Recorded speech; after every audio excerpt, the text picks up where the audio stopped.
তেলের বাড়তি চাহিদার সবশেষ পরিস্থিতি জানাতে রাজধানীর মতিঝিল থেকে সরাসরি যুক্ত হচ্ছেন সহকর্মী মাঝার মাহবুব। মাঝার, সকাল থেকে কেমন সংকট দেখছেন এবং সরকার থেকে তো বলা হচ্ছে যে তেলের কোনো সংকট নেই, তারপরও পাম্পগুলোতে এমন অবস্থা কেন জানাবেন আমাদেরকে। সকাল থেকে আসলে পাম্পগুলোতে গাড়ির লম্বা দীর্ঘ সারি ছিল, তবে এখন কিন্তু সেই পরিস্থিতি অনেকটাই স্বাভাবিক হয়েছে, কারণ পাম্পগুলোতে তেল ঢুকতে শুরু করেছে। আসলে আমার চারপাশে গাড়ি এবং বাইকে এত বেশি জটটা বেঁধে গেছে যে কোথাও একটু আরামে দাঁড়িয়ে যে কথা বলবো সেটিও পারছি না।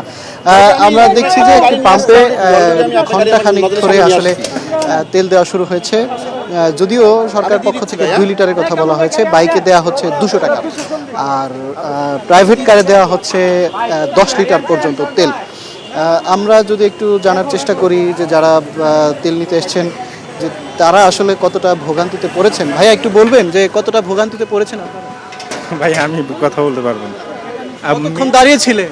আমি প্রায় 1 ঘন্টা দাঁড়াইছিলাম এখানে। তেল কি একেবারে শেষ হয়ে গেছে? হ্যাঁ, একদম শেষ হয়ে গেছে ভাই। আর আপনার হচ্ছে পাম্পে তো তেল দিচ্ছে খুব সীমিত, যেটা আর কি পর্যাপ্ত পরিমাণে আমাদের যতটুকু প্রয়োজন হচ্ছে না আর কি আমাদের। আর একটু বেশি তেল হলে যারা বাইকার তারা বলছেন যে আর একটু বেশি তেল তারা চাচ্ছিলেন, কিন্তু সেটি হয়তো সম্ভব হচ্ছে না আপাতত, কারণ আমরা বেশ কয়েকজন পাম্প মালিকের সঙ্গে কথা বলেছি। এখনো এই পাম্পের মালিক এখানে আছেন, তার সঙ্গে একটু কথা বলবার চেষ্টা করব যে আসলে কতটা তেল পেলেন। প্রায় 24 ঘন্টা তো কোনো তেল আসলে আপনারা পাননি, সেই জায়গা থেকে কতটুকু সরবরাহ করতে পারবেন এবং কতটা পেলেন, কতটা চেয়েছেন একটু বলেন প্লিজ, আমি বুঝতে পারিনি। মানে কতটা তেল পেয়েছেন, তাতে কি সারাদিন চলবে কিনা, একদিন যাবে কিনা? আমি আমার রিকোয়ারমেন্টসে 1/3 তেল পেয়েছি। ধরেন আমার আজকে মিনিমাম 3 গাড়ি রিকোয়ারমেন্টস ছিল, সেখানে 1 গাড়ি তেল পেয়েছি। আমি জানি না কতক্ষণ চালাতে পারবো, নিজেও জানি না। সকাল থেকে তেল দিচ্ছি, হয় সরকার যে নির্দেশনা দিচ্ছেন সেই নির্দেশনা হিসেবে আমরা তেল দিচ্ছি। আচ্ছা, সরকার থেকে তো 2 লিটার বলা হয়েছে, আপনারা তো 200 টাকার দিচ্ছেন, সেখানে হয়তো না, আমরা 2 লিটার সরকার বলা হয়েছে, কারো 200 দিচ্ছি, কারণ আমি 2 লিটার দিই। আমার যে কিউ আছে আমি মেনটেন করতে পারবো না, শেষ করতে পারছি তেল, তার আগে তেল শেষ হয়ে যাবে।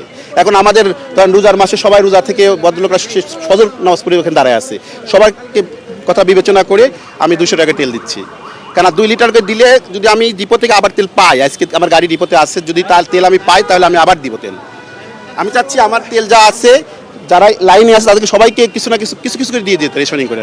আমরা কথা বলছিলাম একজন তেলের পাম্পের মালিকের সঙ্গে, তিনি যেমনটা বলছিলেন যে সরকার থেকে যেটা দেওয়া হয়েছে সেটাও কিন্তু আসলে সর্বোচ্চ এমন একটা অবস্থা, কারণ 2 লিটারের কথা বলা হলেও সেখানে 2 লিটারের জায়গায় ওনারা দিচ্ছেন 200 টাকা। অপরদিকে প্রাইভেট কারে সর্বোচ্চ 20 থেকে 25 লিটারের কথা বলা হলেও সেখানে ওনারা দিচ্ছেন 10 লিটার।